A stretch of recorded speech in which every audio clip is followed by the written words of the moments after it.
Olá, meus alunos, meus amados queridos, como estamos? Tudo bem? Aqui quem fala com vocês é o professor Vinícius Bretas e a gente vai tocar uma aula sobre o assunto de formação do território brasileiro. Você que está estudando para ESA, essa aula é para você, meu candango. Então, não pisca, já pega sua água, pega caderno, vem para cá porque a aula hoje vai ser braba! Braba, irmão! Então se prepara, vem comigo e toca a vinheta e vamos que vamos.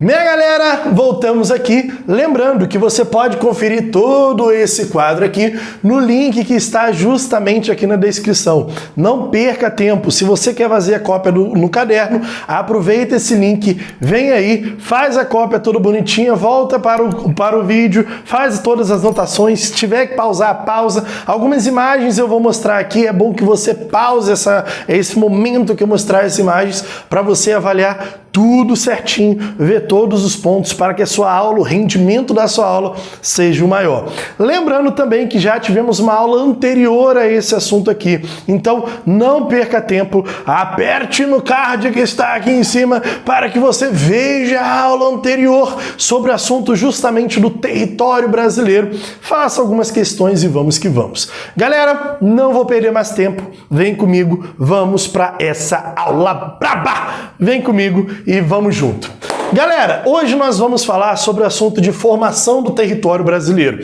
Então a gente vai começar a discutir como esse território ele foi formado. Um território que hoje é o quinto maior país do mundo, ele teve que ser formado no seu tratado inicial, o Tratado de Tordesilhas, era uma marca de apenas quase 1,4 milhões de quilômetros, quase 2 milhões de quilômetros. Hoje nós temos mais de 8 milhões de quilômetros. Então nós expandimos o nosso território, desde o seu primeiro tratado, o Tratado de Tordesilhas, que se restringia ao litoral brasileiro, até o que hoje nós temos o território brasileiro, foram diversos tratados, um processo histórico de mais de 500 anos, onde configura o histórico, onde configura o território brasileiro atual. Então, essa aula é para identificar os agentes, identificar quem foram os principais responsáveis por essa grande expansão do território. Tranquilo? Não vamos perder tempo e nós vamos começar a entender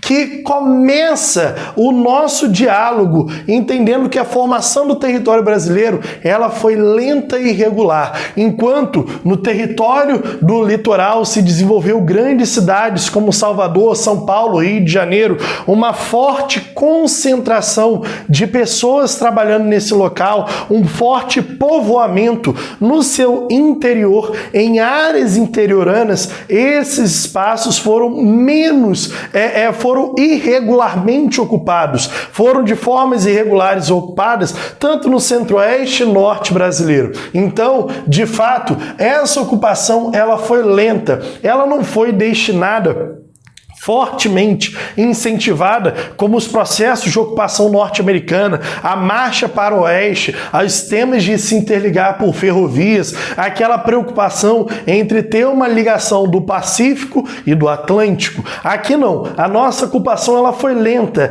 dada por processos privados, poucas ações estatais incentivando essa interiorização. Então, o nosso processo de ocupação ele é lento e irregular. Sim, não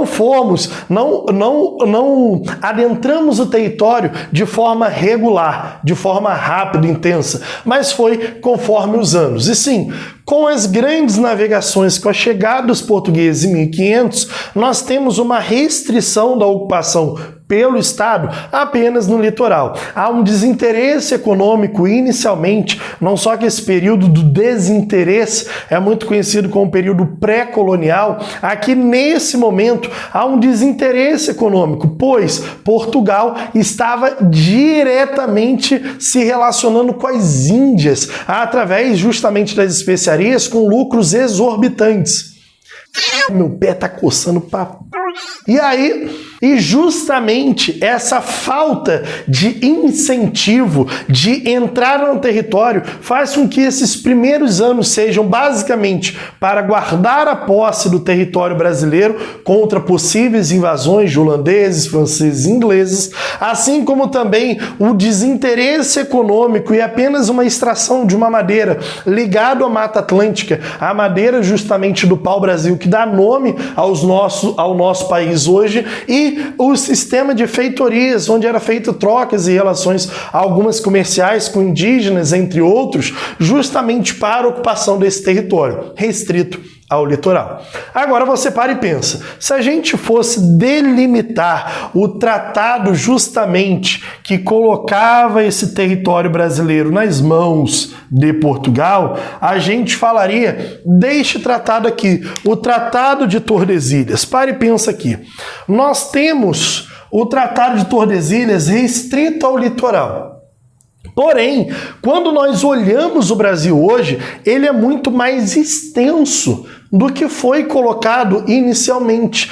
De fato, a minha proposta de ocupação, ela ultrapassou a linha do Tratado de Tordesilhas, fundado em 1494. Aí você se pergunta, professor, mas se o tratado era até o litoral e ele ultrapassou e foi a todo o interior brasileiro, por que isso aconteceu? A gente tem que entender que a gente partiu para esse interior, a gente ocupou esse interior e conseguiu a sua posse através principalmente de um tratado chamado Tratado de Madrid. O Tratado de Madrid, ele teve a sua preposição, a sua justificativa, a ideia do ut possidetis, o uso pela posse, onde eu tinha entrada no território e aí essa entrada fez com que diversas expedições, não portuguesas direto de Portugal, mas muitas privadas, adentrassem o território e ocupassem esse espaço do território. Então, desde quando a gente tem a fundação do território brasileiro até 1750, a ocupação do território brasileiro foi tanta, essa ocupação do interior foi tanta, que o Portugal pôde dialogar, pôde chegar com a Espanha e falar, irmão, olha a nossa ocupação, olha o nosso estado atual do território brasileiro, olha quanto a gente ocupou, pô, dá essa posse da terra pra gente, vai dar mó dor de cabeça tirar todo mundo que tá aqui, então nos ceda esse território. Então eu quero que vocês entendam que aqui eu vou estar discutindo sobre todas essas formas de interiorização do território brasileiro. Melhor do que eu desenhar no quadro, o quadro tá bonitinho, professor, o desenho tá topzinho, professor. Melhor do que isso é colocar uma foto, uma imagem da Lígia Terra aí na tela, justamente sobre essa ocupação. De fato, analisando essa foto, volta aqui comigo. Ah, professor, mas passou muito rápido a foto. Meu irmão, eu tô preocupado com esse negócio de direito no YouTube. Daqui a pouco os caras vêm dar strike, esculacha, porra, joga a gente no chão, por mó covardia. Então, para que você consiga visualizar essa foto, irmão, dá aquele pause bravo. Botou a foto, dá aquele pause, olha, pô, puxa o zoom e veja o papá. Entende? Tá ligado? Entendeu a ideia? Aliás, se tu não vê, nem eu pedi, dá um like no vídeo, irmão. Se tu não é inscrito no canal, se inscreve no canal, tá ligado? Se você não é inscrito no canal, se você não deu like no vídeo, dá um like, não inscreve, ativa o sininho, compartilha pra galera e vamos que vamos. Então, essa imagem que apareceu na tua tela é quase a mesma ideia que eu coloquei aqui. De fato, eu tenho aqueles responsáveis pela ocupação do interior do território brasileiro. Esses responsáveis a gente pode identificar, primeiramente, pelos setores de drogas do sertão. Aqui eu tenho plantação de cravo, canela, guaraná, diversas formas de temperos, entre outras coisas, que eram justamente cultivadas às margens do rio Amazonas. Então, foram as drogas do sertão, pela ocupação desse vale do rio Amazonas, justamente a sua ocupação na sua parte norte. Conjunto a eles, eu tenho ocupação de fortes militares, acompanhando na sua face norte, assim como também no litoral nordestino, a cidade de Fortaleza, Recife, com ocupações de fortes militares, assim como também os jesuítas, com forte presença tanto no Vale do Rio Amazonas, quanto também na região sul, até impedindo algumas escravizações de indígenas. Então, esses jesuítas que se expandiram para essa época, também foi em impasse ali com portugueses que queriam expandir sua economia através da escravização. Aqui eu tenho jesuítas na face norte, um pouco na face sul, as missões jesuíticas e o grande responsável por interiorizar o espaço brasileiro, principalmente por fincar espaços. Aí você fala, mas os bandeirantes? Os bandeirantes eram de ocupação e era uma ocupação temporária. Já os pecuaristas ligados às margens do rio, o Rio da Integração Nacional, como é falado Demetrio Manioli, o Rio São Francisco, que ocupa trechos, né, de Pernambuco, Sergipe, Alagoas, Minas Gerais, Goiás, Distrito Federal, todo esse Rio São Francisco, ele foi extremamente ocupado por essa pecuária extensiva, ligada às margens dos rios que adentravam tanto no Rio Parnaíba quanto em outros rios do Atlântico Nordeste Oriental. Então nós temos uma entrada no território brasileiro justamente a partir da pecuária. Foi uma importante atividade subsidiada, ou seja, aqui eu estou falando da atividade principal da colônia, no ciclo da colônia, principalmente no século XVI e XVII, eu estou falando da cana-de-açúcar, de fato. Porém, uma outra atividade que estava ligada a ela com menor importância, mas com grande importância, menor importância econômica e exportadora, mas com uma grande importância de ocupação territorial e do mercado interno, a pecuária extensiva. As margens do rio que também serviram para interiorizar o Brasil.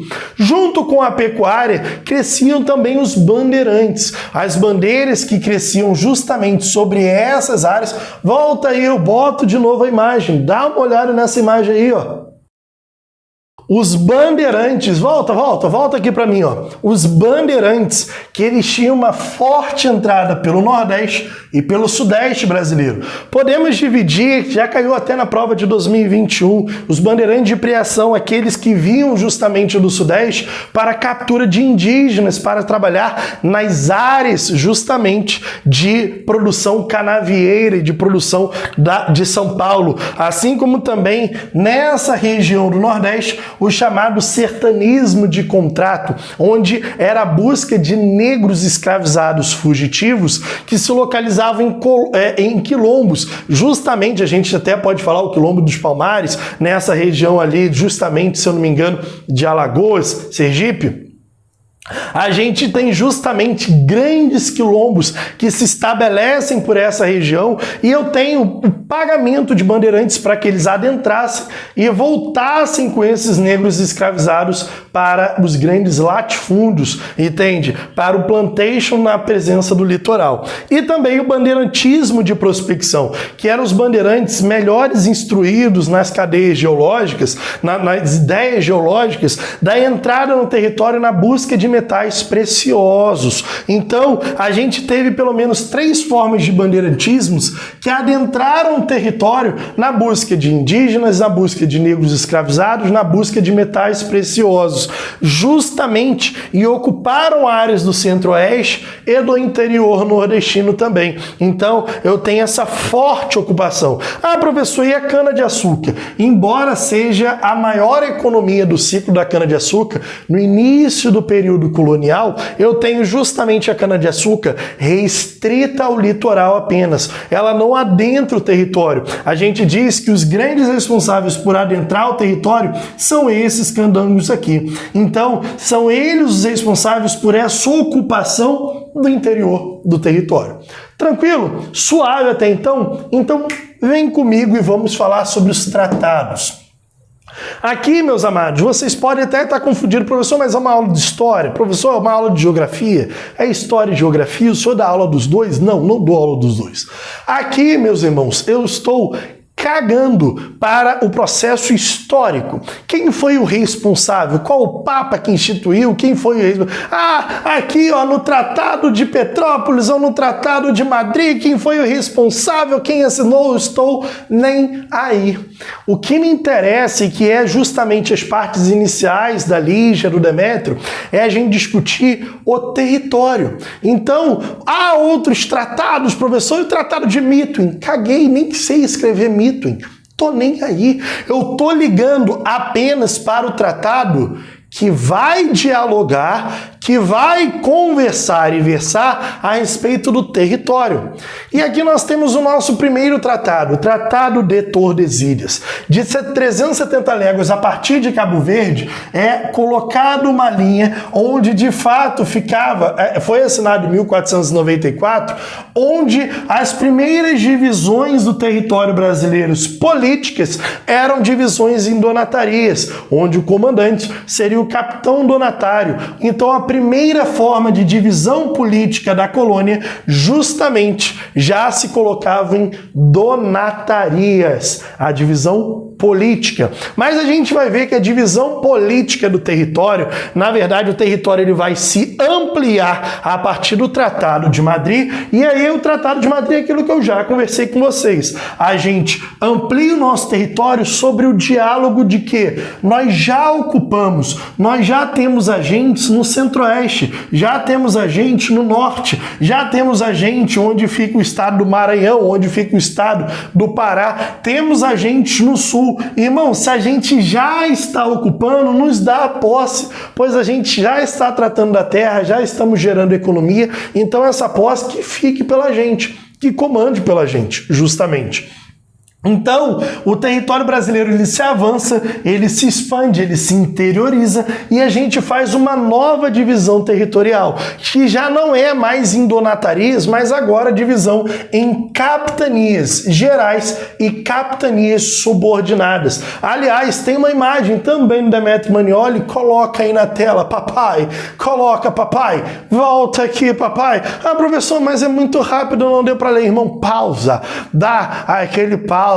Lê o negócio direitinho. A gente tem, de fato, grandes capitanias gerais que comandam, onde aquele cara que comanda é o capitão-mor. Aquele cara, ele comanda as capitanias gerais. Eu tenho algumas capitanias subordinadas na face norte, na face nordeste, na face sul, onde elas eram subordinadas ao capitão-mor, à capitania geral. Por que a gente passou a dividir? Quem foi o responsável por isso? Marquês de Pombal.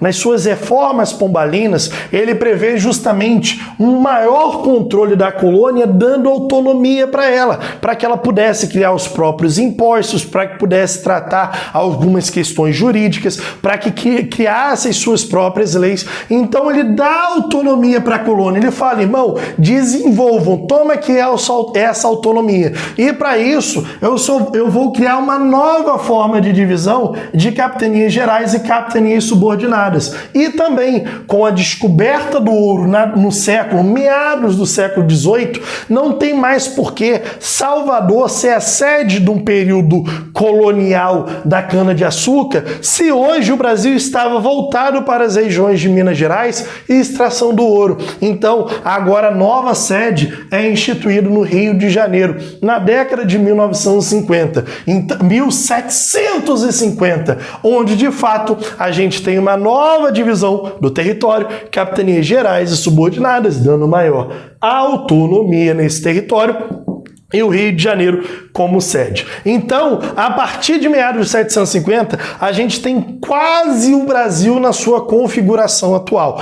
Quase, papai. De fato, alguns espaços a gente perderia, alguns espaços a gente ganharia, mas quase a configuração atual do território já estava delimitado pelo Tratado de Madrid, de 1750, meados de 1750.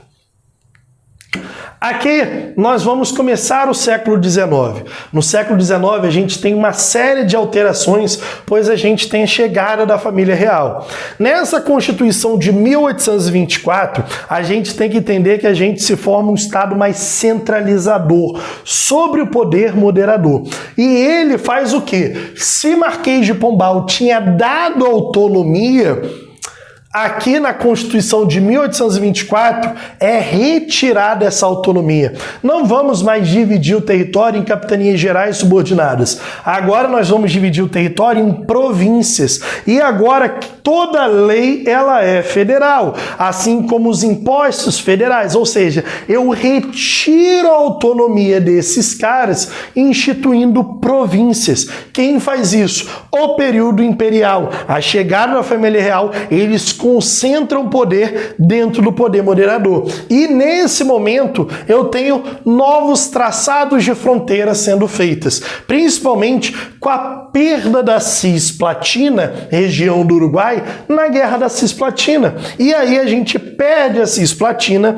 Em 1864, ganhamos novos trechos na região do Centro-Oeste, justamente retirados a partir da Guerra do Paraguai. Um ponto interessante que essa mescla Paraguai-Brasil, nesses trechos, principalmente do Pantanal, onde há um avanço da pecuária extensiva em direção ao Pantanal, geram chamados brasiguaios, assuntos um pouco mais para frente, onde a gente vai dialogar justamente sobre essa entrada de brasileiros pela pecuária em territórios do Paraguai, entende? Então, a gente perde territórios no período de 1824, ganha território no período do Paraguai, na Guerra do Paraguai em 1869 e 70. Porém, aqui em trechos da Amazônia, há justamente um diálogo, já no início da República, tá? Já no início da República, a gente vai fazer um diálogo através de Barão de Rio Branco, através de trechos com a Venezuela e com o Peru, envolvendo também até a Colômbia. Trechos onde não estava muito bem delimitado o que seria Venezuela, o que seria Peru, e geravam-se alguns conflitos. Para isso, a gente lançou mão do chamado arbitrariamento. Isso está no Demetrio Manioli. O arbitrariamento internacional. O que é isso? Eu tenho uma nação A e uma nação B. Peru e Brasil, e a gente não chega ao denominador comum de um traçado de fronteira sobre essa região amazônica. E para isso vem uma terceira nação que não está do lado do Brasil nem do lado do Peru e vai decidir e vai delimitar esse processo de fronteira. Então, esse arbitrariamento internacional foi muito presente em fronteiras da região norte, fronteiras essas porosas até hoje, no qual o Brasil tenta resolver as suas questões fronteiriças através de programas de defesa, como o caso do Calha Norte, na década de 80, por exemplo.